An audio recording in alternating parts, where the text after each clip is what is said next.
जो बात दिल से उठती है वो भाव है। शिव मेरे गुरु हैं, ये बात अगर दिल से उठती है तो ये भाव है, अगर दिमाग से उठती है तो ये विचार है।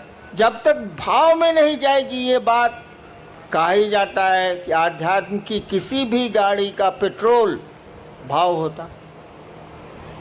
शास्त्र हमारे कहते ही हैं, भावेन लभते देवता भावेन देव दर्शनम। शास्त्र कहते हैं भारत के कि भाव से देवता मिलते हैं, भाव से देवताओं का दर्शन होता है। तो आध्यात्म की कोई गाड़ी का पेट्रोल भाव ही है, विचार नहीं।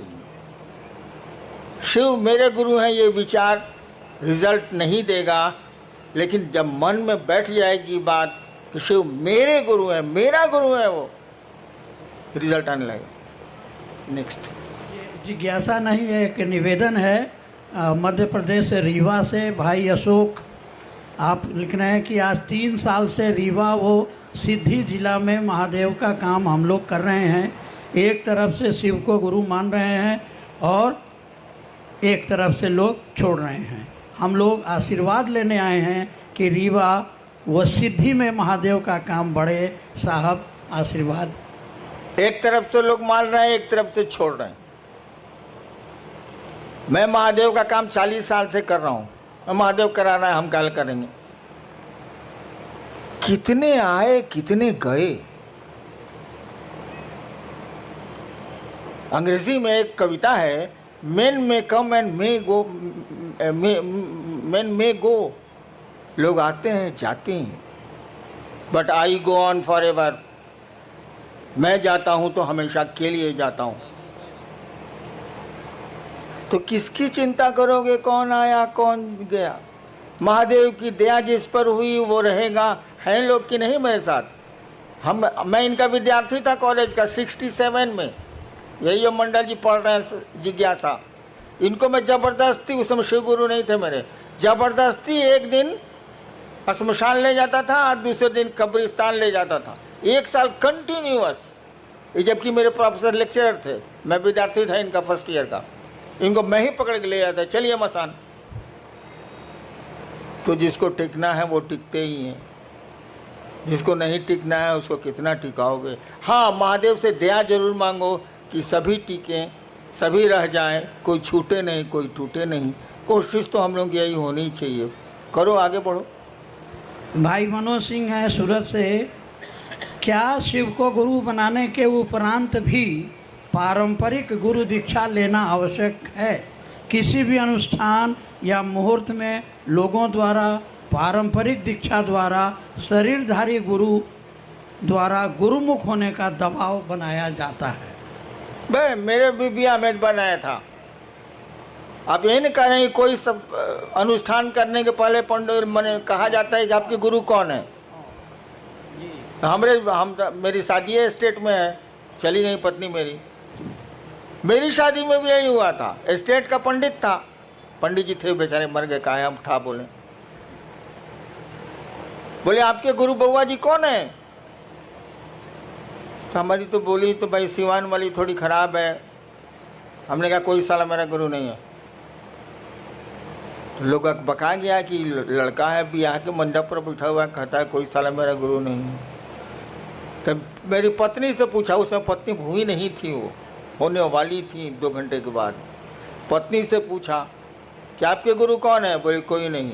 तो पंडित जी बोले कि चलिए शिव को गुरु मान लीजिए। हम कहा मैं नहीं मानूंगा। पत्नी ने कहा हम मान लेंगे। इसलिए बाद में कहती थी कि आपसे हम सीनियर हैं। हम कहा तुम ब्याह करने के लालच में मानी हो, हम लालच में नहीं माने। हाँ, तो हम बिना गुरुए के ब्याह कर लिया, तुम इसी की चिंता में पड़े हो जी। बट इससे बड़ा कोई अनुष्ठान होता है ब्याह से ज़्यादा बड़ा? मस्ती करो, कहो कि शिव मेरे गुरु हैं, दीक्षा की क्या जरूरत है? गुरु की दया ही दीक्षा होती है। दीक्षा का मानी समझते हो यार जी? एक कई लोगों की ये जिज्ञासा है, जिसमें मुंबई कल्याण से हैं भाई सुनील मौर्य। तो शिव को गुरु बनाने के बाद भी कठिनाइयाँ पीछा नहीं छोड़ रही, इसकी क्या वजह हो सकती है?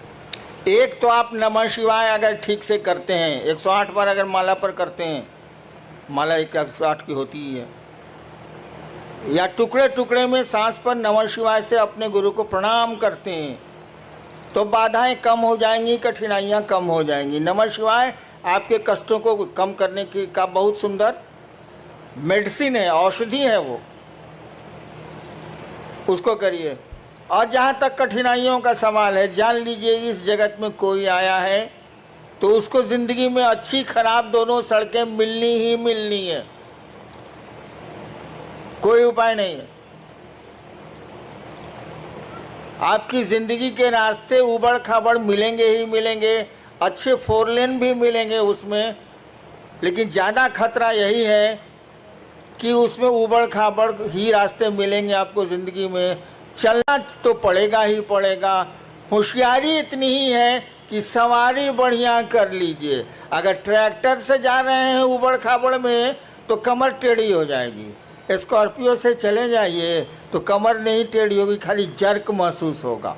तो ज़िंदगी के रास्ते तो उबड़ खाबड़ मिलेंगे, सवारी ठीक कीजिए, शिव की सवारी लीजिए। जर्क तो उसके बाद भी महसूस होगा, लेकिन कमर टेढ़ी नहीं होगी। रास्ते नहीं बदले जा सकते, सवारियां बदली जा सकती हैं। शिव की सवारी ले लो, शिव यान ले लो, यान माने सवारी, शिव यान ले लो, वायुयान, शिव यान ले लो, निकलते चलो निकलते चलो। थोड़ा बहुत तो जर्क लगता ही लगता है, अच्छी सड़क मिलेगी तो नहीं लगेगी। जीवन में कठिनाइयाँ आएंगी ही आएंगी। धरती पर जो भी आया है आज तक परेशानियों में रहा है वो, और उसमें उसने काम किए हैं। पहाड़ों पर वो चढ़ते हैं जिनको चढ़ना होता है, नहीं तो सीढ़ियां भी पहाड़ होती हैं। इंसान के लिए सीढ़ियां भी पहाड़ होती हैं।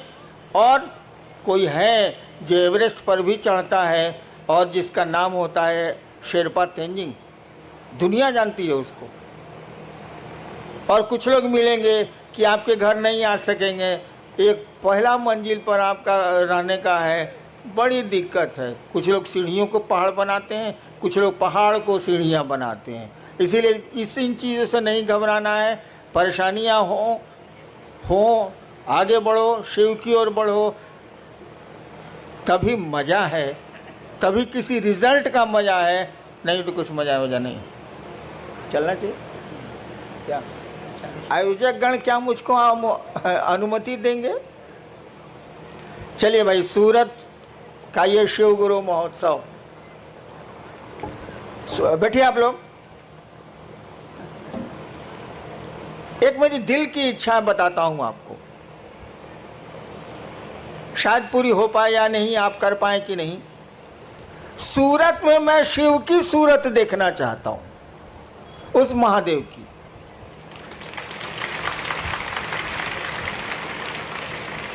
जैसे सोमनाथ है ना, सूरत में भी मैं शिव की सूरत देखना चाहता हूँ, लोगों के दिलों में शिव को देखना चाहता हूँ। आप मदद करें, आप सहयोग करें, महादेव दया करें। आपको प्रणाम। भजन शुरू करो। रेडी? सगर